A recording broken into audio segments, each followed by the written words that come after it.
1 Coríntios, capítulo 15, verso 1 em diante, a ressurreição de Cristo. Irmãos, eu quero lembrar-lhes o evangelho que lhes preguei, o qual vocês receberam e no qual estão firmes. Por meio deste evangelho vocês são salvos, desde que se apeguem firmemente à palavra que lhes preguei. Caso contrário, vocês têm crido em vão. Pois o que primeiramente lhes transmiti foi o que recebi: que Cristo morreu pelos nossos pecados, segundo as Escrituras, foi sepultado e ressuscitou ao terceiro dia, segundo as Escrituras, e apareceu a Pedro e depois aos 12. Depois disso apareceu a mais de 500 irmãos de uma só vez, a maioria dos quais ainda vive, embora alguns já tenham adormecido. Depois apareceu a Tiago e então a todos os apóstolos, e depois desses apareceu também a mim, como a um que nasceu fora do tempo. Pois sou o menor dos apóstolos e nem sequer mereço ser chamado apóstolo, porque persegui a igreja de Deus. Mas pela graça de Deus sou o que sou. E a sua graça para comigo não foi inútil. Antes trabalhei mais do que todos eles, contudo não eu, mas a graça de Deus comigo. Portanto, quer tenha sido eu, quer tenham sido eles, é isto que pregamos e é isto que vocês creram. Ora, se está sendo pregado que Cristo ressuscitou dentre os mortos, como alguns de vocês estão dizendo que não existe ressurreição dos mortos? Se não há ressurreição dos mortos, nem Cristo ressuscitou. E se Cristo não ressuscitou, é inútil a nossa pregação, como também é inútil a fé que vocês têm. Mais do que isso, seremos considerados falsas testemunhas de Deus, pois contra ele testemunhamos que ressuscitou a Cristo dentre os mortos. Mas se de fato os mortos não ressuscitam, ele também não ressuscitou a Cristo. Pois se os mortos não ressuscitam, nem mesmo Cristo ressuscitou. E se Cristo não ressuscitou, inútil é a fé que vocês têm, e ainda estão em seus pecados. Neste caso, também os que dormiram em Cristo estão perdidos. Se é somente para esta vida que temos esperança em Cristo, somos de todos os homens os mais dignos de compaixão. Mas de fato Cristo ressuscitou dentre os mortos, sendo ele as primícias dentre aqueles que dormiram. Versículo 32 até o 34 agora. Se for por meras razões humanas que lutei com feras em Éfeso, o que ganhei com isso? Se os mortos não ressuscitam, comamos e bebamos, porque amanhã morreremos. Não se deixem enganar. As más companhias corrompem os bons costumes. Como justos, recuperem o bom senso e parem de pecar. Pois alguns há que não têm conhecimento de Deus. Digo isto para a vergonha de vocês. Amém? Até aqui apenas. Nós estamos ministrando uma série de mensagens com esse tema, a nossa Páscoa de cada dia. A ideia é que Cristo, a Páscoa, assuntos como salvação, ressurreição, não sejam um evento, algo dito em um domingo ou em um mês, mas que sejam falados, que sejam ensinados todos os dias. Por isso a nossa Páscoa de cada dia. Na semana passada, domingo passado, nós ministramos uma mensagem bem focada no momento em que Jesus está sendo preso. Jesus está sendo capturado e vai caminhar por todo aquele processo de sofrimento, de tortura, até ser crucificado. E o tema foi ansiedade e futuro. Falamos sobre isso. Hoje eu queria ministrar a segunda mensagem, que tem esse tema aí, Páscoa original. Páscoa original. Quando nós falamos de Páscoa, o que vem na nossa mente? Chocolate? Ovos de chocolate? Coelhos? Amor? Paz? Alegria? Jesus, pastor? Jesus ressuscitou. Perdão dos nossos pecados. Pô, estamos chegando perto. Está quente, né? Estamos nos aproximando. Então, o que é a Páscoa bíblica? O que é a Páscoa cristã? Nós temos na nossa cultura, e em outras culturas, como nós vimos aqui, várias coisas diferentes que celebram de alguma forma a vida, mas quando nós vamos para a Bíblia, nós precisamos ver qual é o significado disso e quais são as implicações para a nossa vida diária. Porque como Paulo está dizendo aqui, olha, se Cristo não ressuscitou, se não existe Páscoa, então nós somos mentirosos, nós estamos dizendo que Cristo que Deus ressuscitou a Cristo, a nossa fé é vã, vamos comer e beber, porque amanhã nós vamos morrer.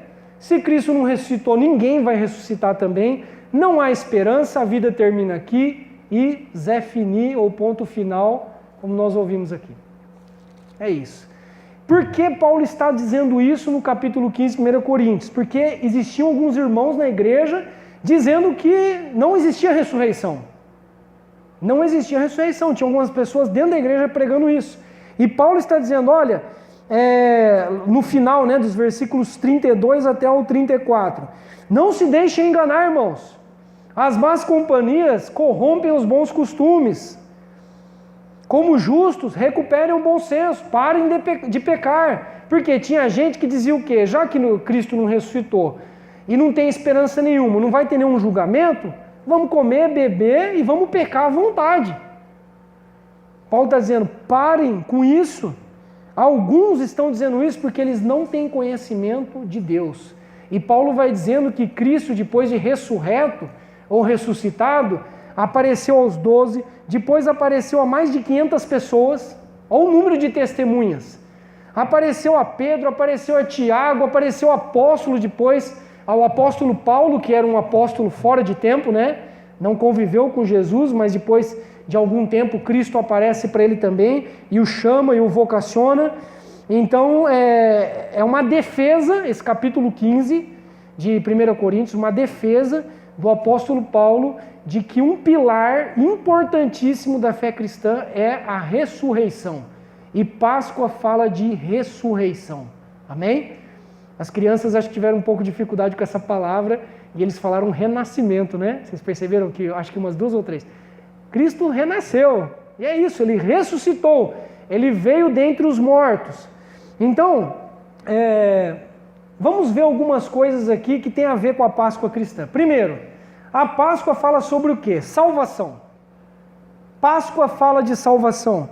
Versículo 2: por meio deste evangelho vocês são salvos, desde que se apeguem firmemente à palavra que lhes preguei. Caso contrário, vocês têm crido em vão. Paulo diz isso, esse evangelho que está sendo pregado, de que Cristo morreu, de que ele foi sepultado e ressuscitou ao 3º dia, para perdão dos vossos pecados e para a salvação das vossas almas, esse é o evangelho verdadeiro, original e que tem o poder de salvar. Se vocês não se apegarem a esse evangelho, vocês estão crendo em algo errado, a esperança é vazia, não há salvação. Então Páscoa fala de salvação. Lá com o povo judeu foi o que aconteceu. Lembra a Páscoa judaica? Que nós falamos aqui um pouco atrás, né, de que eles estavam saindo do Egito, tinham que sacrificar lá um cordeiro, passar o sangue nos batentes, né, da porta, ia passar um anjo ali que ia destruir só os filhos dos egípcios e os filhos dos hebreus seriam poupados. Então a Páscoa fala de salvação. Nós fomos salvos, nós fomos salvos. E o que significa isso? Significa, de acordo com a Bíblia, que existiu uma barreira de separação entre nós e Deus. A Bíblia retrata o ser humano como alguém que é inimigo de Deus, por causa dos nossos pecados. Afrontamos a santidade de Deus, vivemos uma vida autossuficiente, temos o nome de Deus nos nossos lábios, mas longe do coração e longe das nossas práticas. Repito, temos o nome de Deus nos lábios, mas longe dos nossos corações e das nossas práticas, do nosso dia a dia. Então, essa barreira que nos separava de Deus, por causa do pecado e da santidade de Deus, no ato de Jesus, na cruz, de morrer por nós e de ressuscitar, todo aquele que olha para Cristo e deposita sua fé nessa obra, né, nesse feito de Cristo, esses têm paz com Deus, a barreira é quebrada e a religação, é daí que vem o nome religião, né? A religação entre Deus e nós é feita através do sangue de Jesus. Amém? Então é isso que o apóstolo Paulo está dizendo. Deus perdoou os nossos pecados para termos uma vida nova, uma vida diferente. Uma vida nova, com uma nova perspectiva, uma nova maneira de pensar, de agir, de falar, de se relacionar em família, de se relacionar no trabalho. Tudo, todas as áreas das nossas vidas precisam ser afetadas com o fato de Cristo ter ressuscitado. Precisam ser afetadas. E principalmente no próximo domingo nós vamos falar muito das implicações da ressurreição. Mas algumas coisas aqui eu vou adiantar. Há uma necessidade de mudarmos, há uma mudança na nossa maneira de relacionamento, de nos relacionar com Deus. Antes éramos religiosos, fazíamos algumas rezas, algumas coisas decoradas, muitas vezes nem sabíamos o que era orar e falar com Deus, passávamos assim. Era um relacionamento de um Deus distante, é uma coisa fria, mecânica, meio que por obrigação, era assim. A partir do momento que eu tenho Cristo e que eu creio nisso e que eu abraço esse evangelho, agora passa a ser uma relação de pai e filho, de intimidade, de proximidade. Jesus está vivo, amém? Jesus está vivo, é um relacionamento vivo, atuante. Então, essa nova vida também, ela gera em nós uma transformação diária. Todo dia eu tenho que aprender algo. Todo dia eu estou tendo que confessar um pecado, que abandonar alguma coisa da minha vida que afronta Deus, renunciar a algo, dizer a Deus, Deus, seja feita a tua vontade, não a minha. Todos os dias nós estamos lutando contra o nosso ego, a nossa carne, os nossos desejos, para que nós possamos andar bem com Deus, em paz com Deus, com um relacionamento em dia com Deus. Então, isso é adoração. Adoração não é apenas nós cantarmos algumas músicas, erguermos as mãos, faz parte, o louvor faz parte.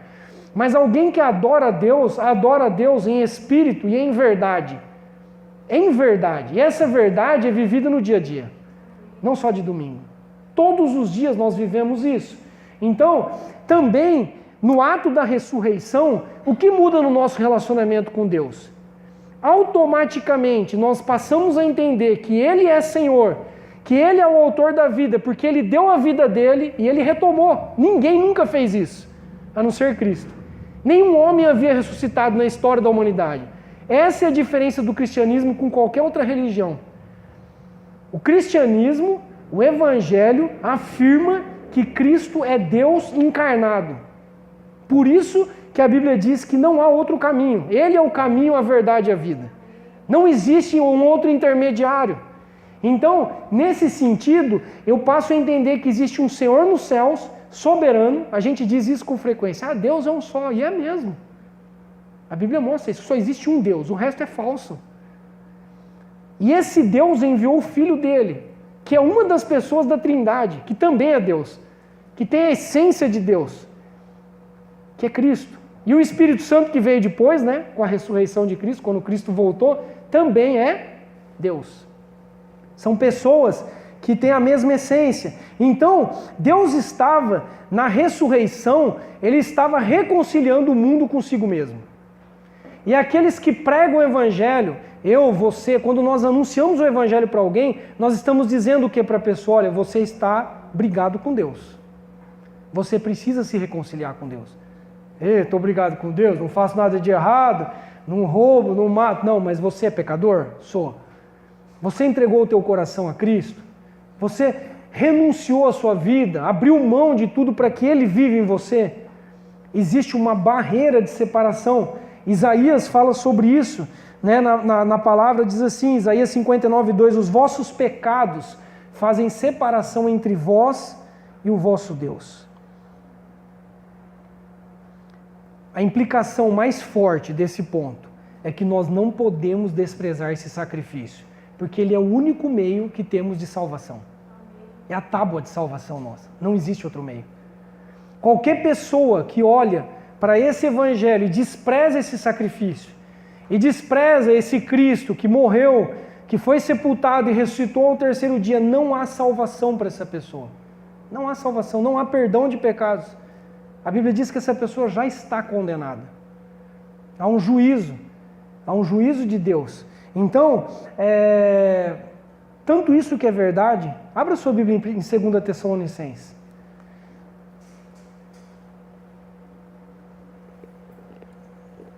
Segunda Tessalonicenses, capítulo 1, versos 8 a 10.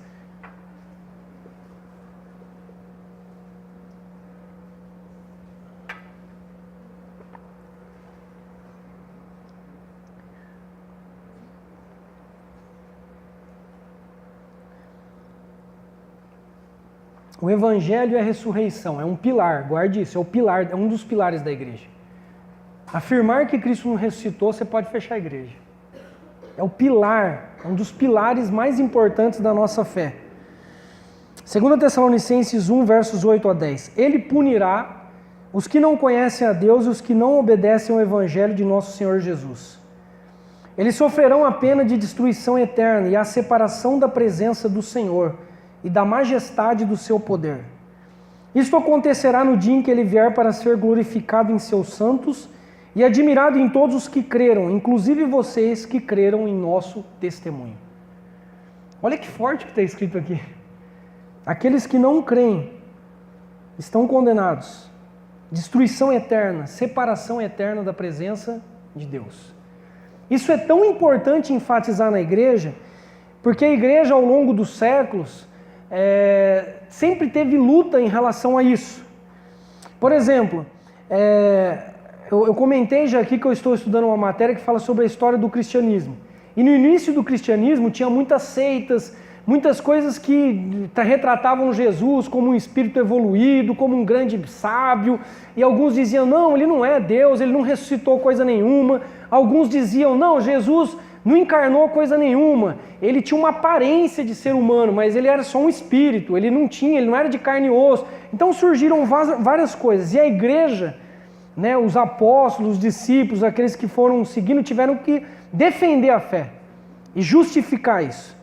Aí uma das coisas que eu encontrei no material que eu estou estudando, uma frase assim: é patente que o maior motivo que levou os primeiros cristãos a cultuarem Jesus foi sem dúvida alguma a sua ressurreição, o qual autenticou a sua origem divina e o seu senhorio. No começo, algumas pessoas achavam que só tinha que adorar o Pai. Quando olharam para a Bíblia e começaram a perceber que Jesus ressuscitou, a igreja passou a reconhecer a autoridade divina de Jesus e o senhorio de Jesus. E é por isso que hoje a gente adora Jesus. Nós adoramos Jesus, porque Ele é Deus. Ele é Deus. Ainda nesse material, mais ou menos lá no século III, no século IV, eu encontrei também uma referência de um presbítero chamado Ário. Esse presbítero dizia assim, olha, Jesus é uma criatura. Jesus não tem a mesma substância do Pai. Ele é inferior ao Pai. Jesus não tem a mesma substância. A igreja mais uma vez se levantou e disse, não, Jesus perdoa pecados, Jesus é onisciente, Jesus também é onipresente. E essa heresia foi combatida, esse presbítero Ário aí, que era muito influente, foi excluído da igreja na época, e aí foi definida a doutrina da Trindade. Nesse período, lá no século III, século IV, que Deus era Pai, Filho e Espírito Santo. Os testemunhas de Jeová são arianistas. O que é arianista? Eles creem que Jesus é um Deus menor. Ele não é Deus. Essa é uma doutrina que vem do século III. Percebe? Muitas das seitas hoje não são novas. Elas têm origem lá muito atrás. Uma seita que fazia grande concorrência ao cristianismo, gnosticismo. Gnosticismo dizia que Jesus era tão especial, que era um homem tão evoluído, que o Pai deu a ele poderes especiais para que ele cumprisse essa missão. Mas ensinava que Jesus não podia ser carne, porque a carne era má. Tudo que era material era ruim. E as coisas do Espírito eram boas. Então Jesus não podia se tornar gente. Aí a igreja se levanta e diz, todo espírito que não confessa que Cristo vem em carne é o espírito do anticristo. João fala isso. Então, o nosso Cristo veio em carne sim, em carne e osso. Foi um homem e Deus. Era o homem Deus, né? Nós já falamos aqui. O Deus homem. 100% homem, sem pecado. 100% Deus. Morreu e ressuscitou. Não foi uma imagem, não, um fantasma. Ressuscitou com um corpo glorificado, onde os discípulos puderam tocar. Jesus ressurreto comeu com eles. E a Bíblia diz que isso vai acontecer conosco. Nós não vamos virar um fantasma, um espírito. Nós vamos ressuscitar em corpo, só que vai ser um corpo diferente desse. Ok? Então, a doutrina bíblica é essa. Páscoa fala de salvação. Salvação. Passagem, lembra que vem de uma palavra hebraica? Pessá? Passagem. Eu saí de um reino, reino das trevas, e fui transportado para o reino da luz. Através de quem? de Jesus Cristo, do sacrifício de Cristo. Um morreu por todos. E o microfone acabou de morrer. Esse? Som.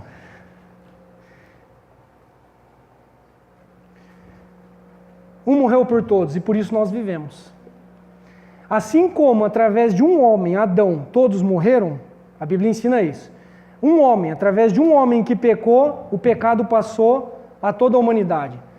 Aí para Deus ser justo, através de um único homem, todos aqueles que creem nele são salvos e vivem. E ressuscitarão. Ah, pastor, não concordo, não acho justo. Então nós vamos ter que reclamar com Deus. Vamos reclamar com o dono, porque foi ele que disse que é assim. Né? Foi ele que passou assim para nós. Segundo, se Cristo ressuscitou, seja agora quem Deus quer que você seja. Esqueça o seu passado. Esquecer não no sentido de deletar tudo, mas de você viver como uma nova criatura. Ressurreição, renascimento é vida nova, como nós dissemos. Olha o que Paulo diz aqui nos versos 9 e 10. Paulo diz assim, olha, eu nem sou digno, eu sou o menor dos apóstolos, ninguém deveria nem me chamar de apóstolo. Paulo está dizendo isso, porque eu persegui a igreja de Deus, eu tenho um passado horroroso, eu matava crente, eu era um blasfemo. Aí ele fala no versículo 10, então ele mostra o antes, né? Aí ele mostra o 10, depois de ter se encontrado com Cristo. Mas pela graça de Deus, eu sou o que sou. E a sua graça não se tornou inútil para comigo.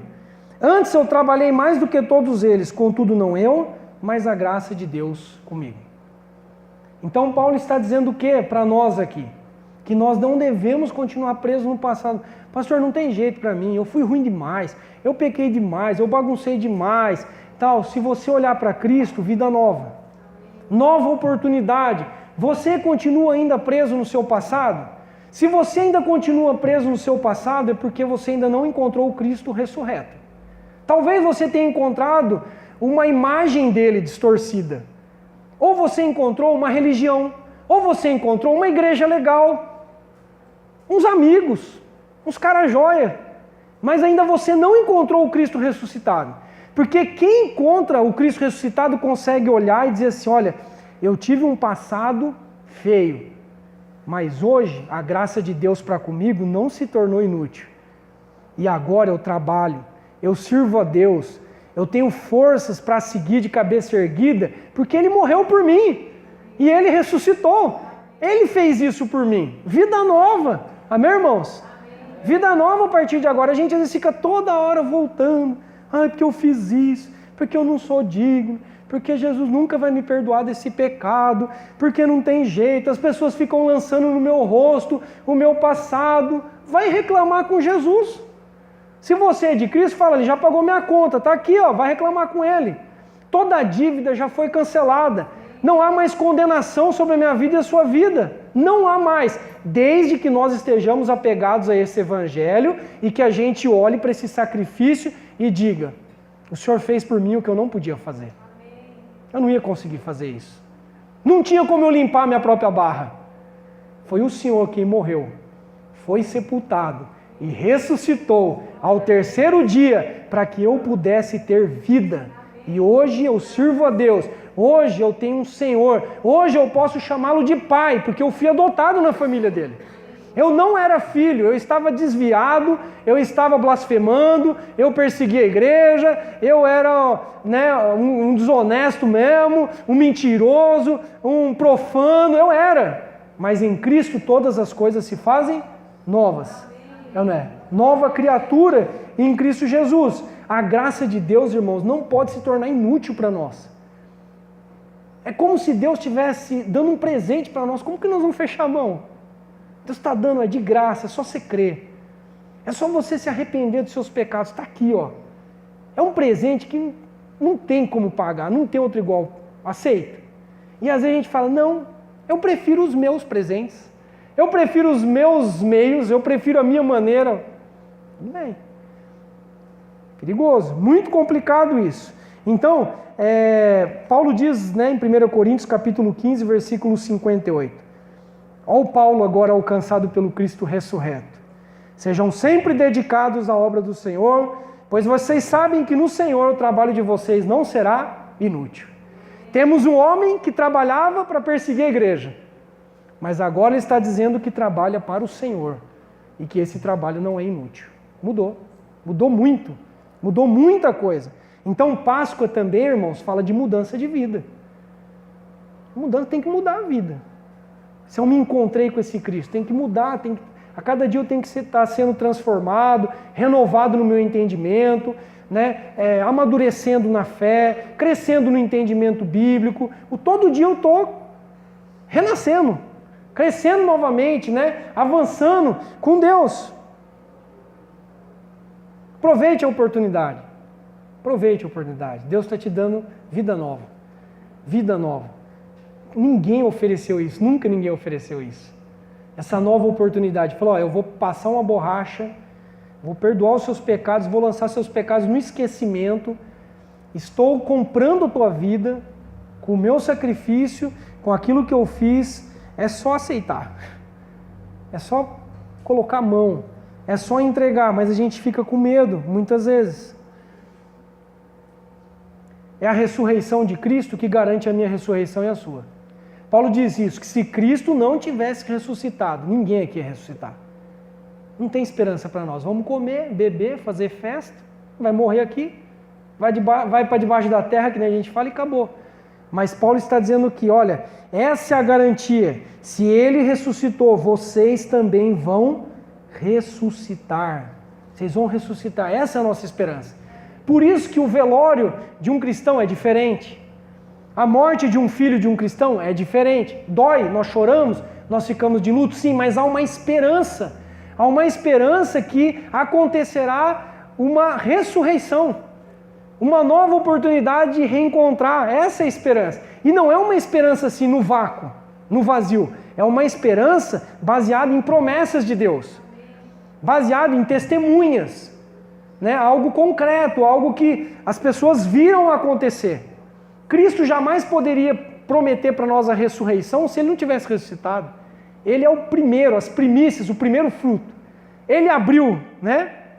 Ele abriu o caminho, sendo o primeiro. E a Bíblia diz que agora, aqueles que dormem em Cristo, aqueles que estão em Cristo, vão ressuscitar com Ele. O mesmo Espírito, o Espírito Santo, que tirou Jesus lá daquele sepulcro e o ressuscitou, é o mesmo Espírito que habita em mim e você e que vai tirar a gente também um dia lá das profundezas, seja lá do jeito que a gente tiver morrido, falecido, e vai trazer a gente de volta. Como Deus vai fazer isso? Né? Às vezes as pessoas perguntam, mas e se eu for cremado? A gente pergunta isso, né? Como que Deus vai fazer isso? Não sei, ele vai juntar tudo de novo. De algum jeito ele vai juntar e vai dar um corpo incorruptível, a Bíblia diz. Um corpo incorruptível. Então, seja livre hoje. Deus está te dando uma nova oportunidade. Não fique vivendo no passado. Para que Deus está te chamando hoje? Deus fez isso na vida de Paulo. Paulo aproveitou a oportunidade. Se tornou, se por um lado ele era o menor dos apóstolos, ele se considerava assim, todos os teólogos, pastores, padres, todos hoje consideram Paulo como o maior líder do cristianismo, o apóstolo Paulo. Ele levou a mensagem do evangelho aos não-judeus. Não tem um líder, depois de Jesus, maior que Paulo, que o apóstolo Paulo. Porque aproveitou. Todo o tempo que ele perdeu, servindo a própria vida dele, servindo o judaísmo, servindo, né, de perseguidor da igreja, Paulo agora diz, eu perdi já bastante tempo, agora eu preciso aproveitar e trabalhar mais que todo mundo. E Paulo trabalhou, plantou igrejas, pregou, formou discípulos, formou novos pastores, foi um grande homem de Deus, um grande homem de Deus. Você pode ser um grande homem de Deus, uma grande mulher de Deus, mas entrega a vida sua a Cristo, receba esse presente, é de graça, é pela fé, receba isso e seja agora quem Deus projetou para você ser. Deus projetou algo lindo para a sua vida e para a minha vida. E a gente continua insistindo em viver o pior. Né? Então, pergunte isso a Deus, Deus, e agora? Como que eu trabalho para o Senhor? Como que eu sou aqui abundante na obra do Senhor? E terceiro, algo lindo e maravilhoso que tem tudo a ver com a Páscoa, a minha esperança, a sua esperança não se limita mais apenas agora a essa vida. Graças a Deus. Graças a Deus. Nós temos esperança. Nós temos que saber envelhecer melhor que os outros. Nós temos que saber lidar melhor com as pessoas que não têm Deus com a enfermidade. Nós temos que saber lidar melhor do que os não crentes com problemas financeiros, com crises conjugais. Nós temos que saber lidar melhor. Por quê? Porque nós entendemos que as nossas tribulações aqui são leves e momentâneas e vão passar. Nós entendemos que os sofrimentos aqui fazem parte do processo de Deus de amadurecimento nosso. Nós entendemos que ainda que a gente morra aqui, nós viveremos. Amém? Há uma esperança de que não termina aqui. Há uma esperança para nós que se tudo der errado aqui, tudo, deu errado tudo na minha vida aqui, lá não vai dar errado. Se a minha fé estiver nele, eu tenho certeza que eu sou mais do que vencedor. Amém? E para quem não tem Cristo? Já pensou? Dá tudo errado aqui, depois dá errado lá? Ou dá tudo certo aqui e dá errado lá? Dá tudo certo aqui, né? Pelo menos na cabeça da pessoa, e depois não ter comunhão com Cristo e viver separado eternamente de Deus? Onde está o seu foco? Você acredita na Páscoa cristã? Você acredita na ressurreição? Então onde está seu foco? Só nas coisas da terra?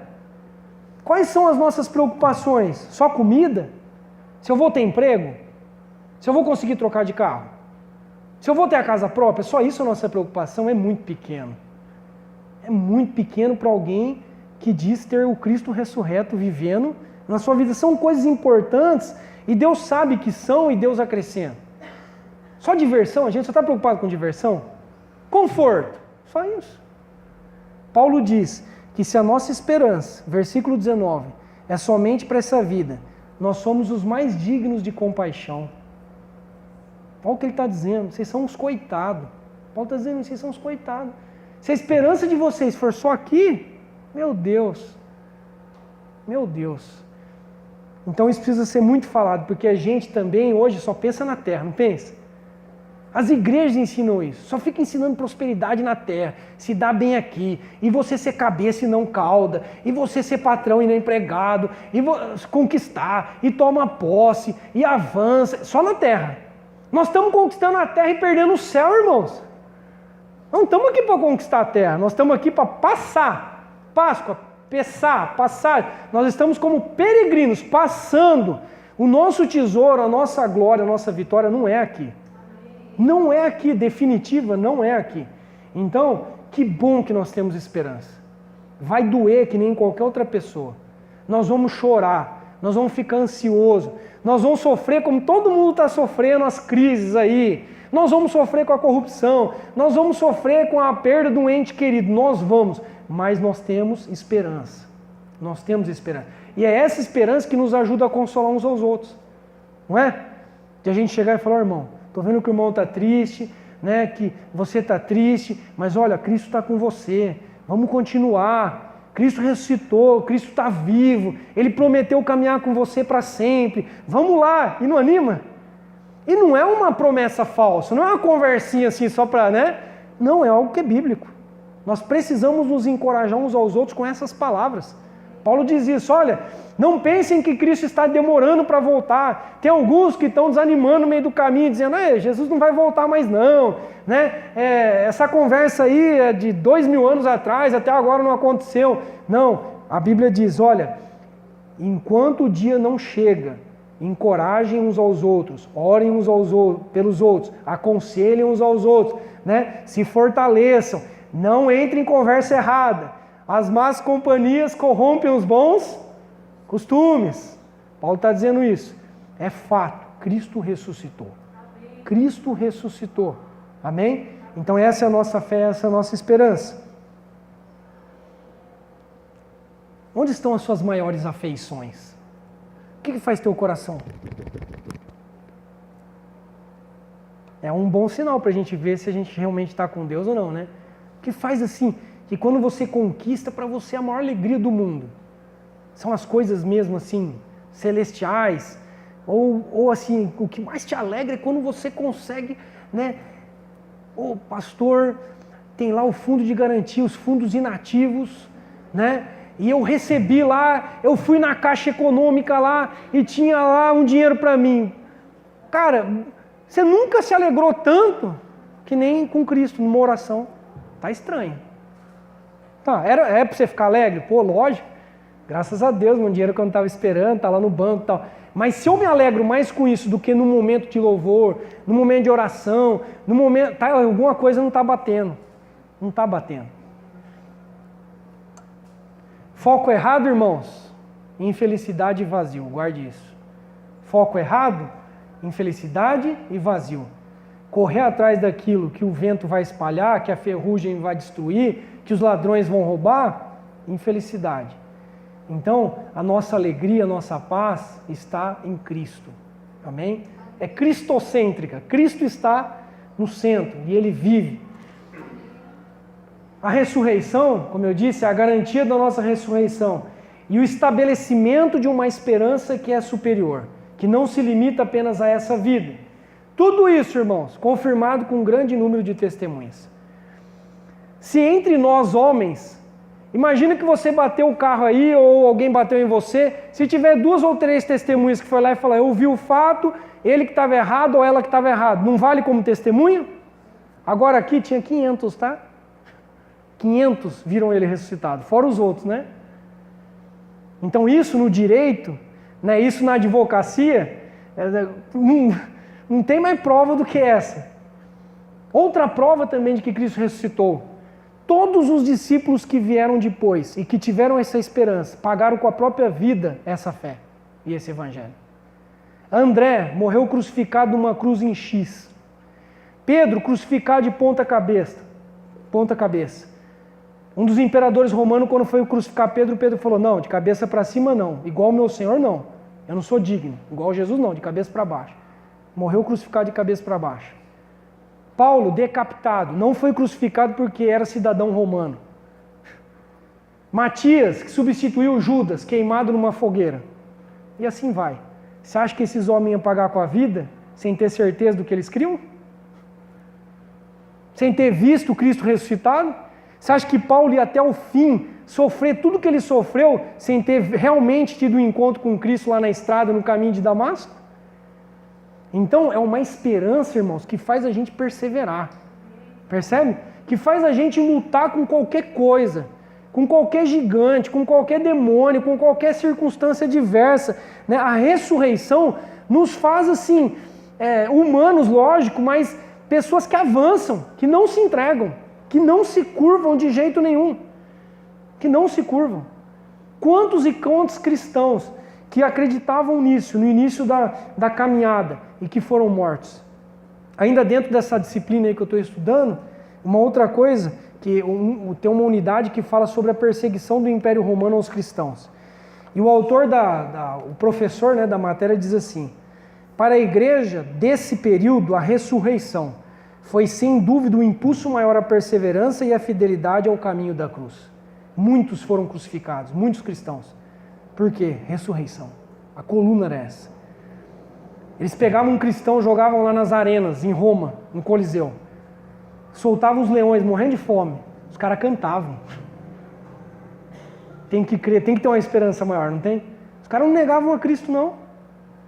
Não negavam a Cristo, eram comidos vivos. Alguns penduravam estacas. Um dos imperadores romanos, Nero, incendiou Roma, colocou a culpa nos cristãos. A cidade inteira começou a perseguir os cristãos, colocavam eles em estacas e queimavam eles. Espetáculo. Iluminaram Roma inteiro com os cristãos sendo mortos.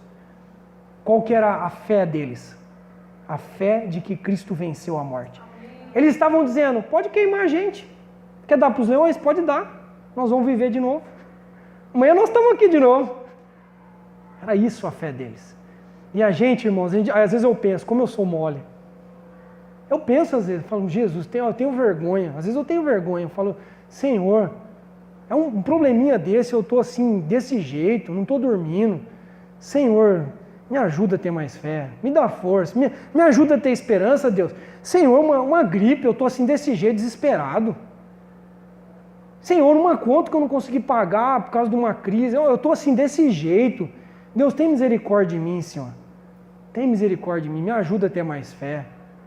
me ajuda a me apegar nessa questão aqui da Páscoa, da ressurreição.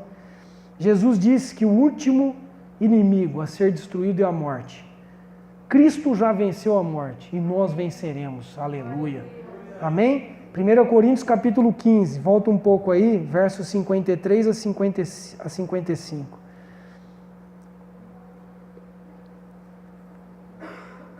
1 Coríntios 15, versículo 53. Pois é necessário que aquilo que é corruptível,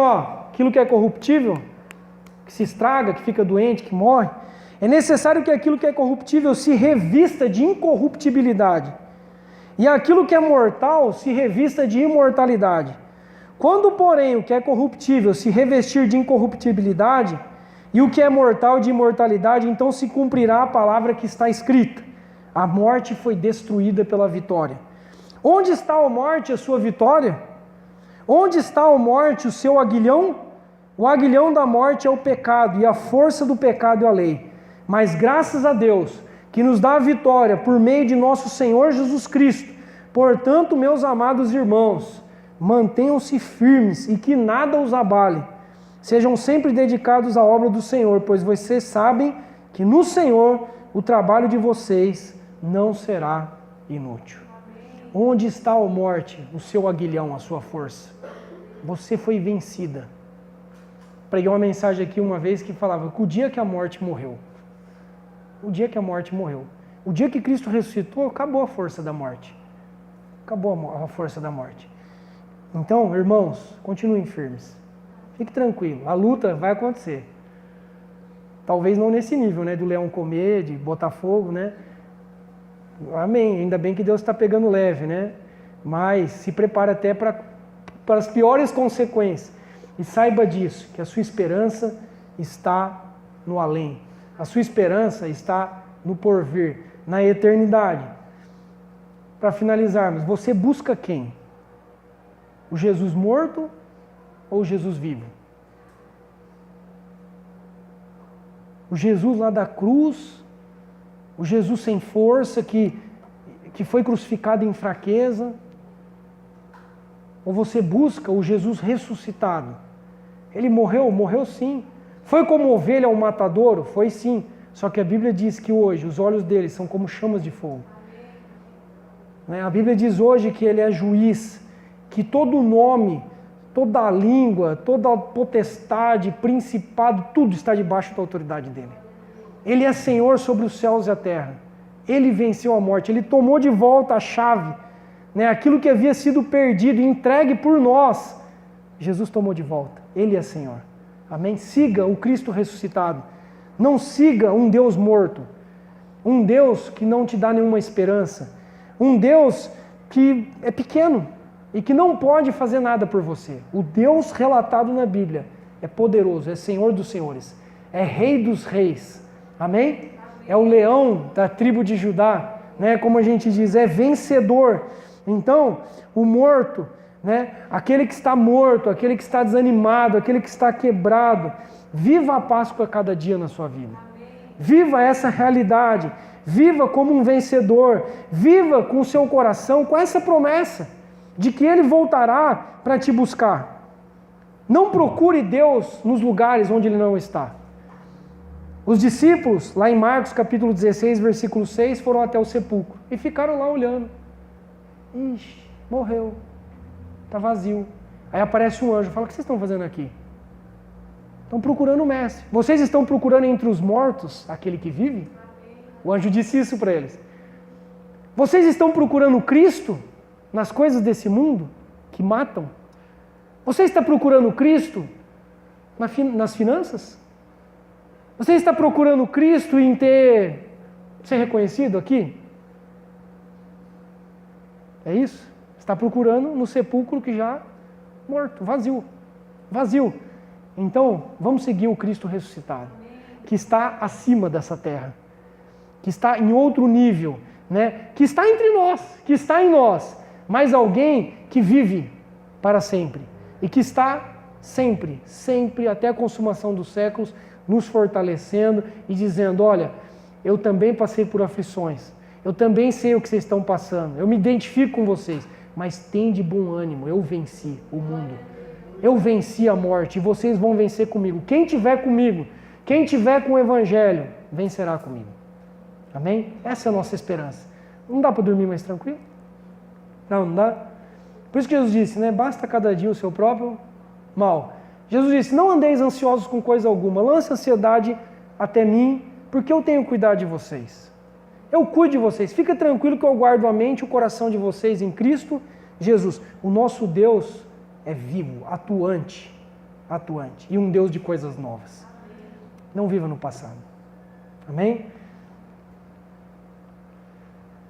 Graças a Deus nós somos salvos. Aleluia. A Páscoa fala de salvação.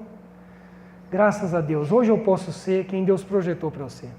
Não preciso viver de mentira, de passado. Graças a Deus hoje eu sou nova criatura, vida nova, novas oportunidades, novos trabalhos, novos desafios a cumprir. E graças a Deus, que a minha esperança não se limita mais a essa vida. Os meus olhos não estão só nessa terra mais. E os seus? Páscoa fala disso. E mais de outras coisas. Domingo que vem a gente fala mais um pouco. Amém? Então viva com Cristo ressuscitado. Como é bom viver assim. Amém, gente? Vamos ficar em pé, vamos orar.